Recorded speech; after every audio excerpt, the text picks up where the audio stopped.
Assalomu alaykum ijtimoiy tarmoqlarda bizni kuzatib borayotgan obunachilar. Bu videoda o'tkazib yubormanglar. Bugun mevali ko'chatlar olami fermer xo'jaligida joylashgan yong'oq ko'chatlarini tanishtirib o'tamiz. Mana bu ko'rib turganinglar Xitoy X185 degan navi, mana kattaligini ko'ryapsizlar. Juda ham yirik, oq mag'iz, yuqa-po'cha yong'oq. Mana yong'oqmisa yong'oq mana.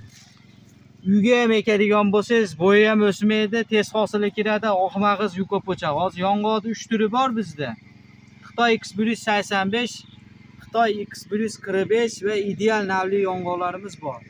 Hozirda o'zida vaqt o'tib ketib, bahorda ololmay qolganlar bo'ladigan bo'lsa, bemalol tuvakda ekishinglar ham mumkin. Garasho tuvaklarga ham olib qo'yganmiz.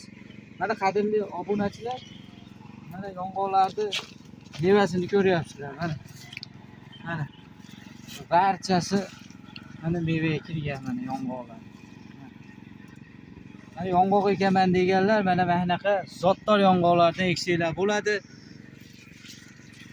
Bizi kanalga obuna bo'linglar. Like bosib, ushbu videoni barcha tanish bilishlarga jo'natib qo'yasizlar, qadrli yurtdoshlar.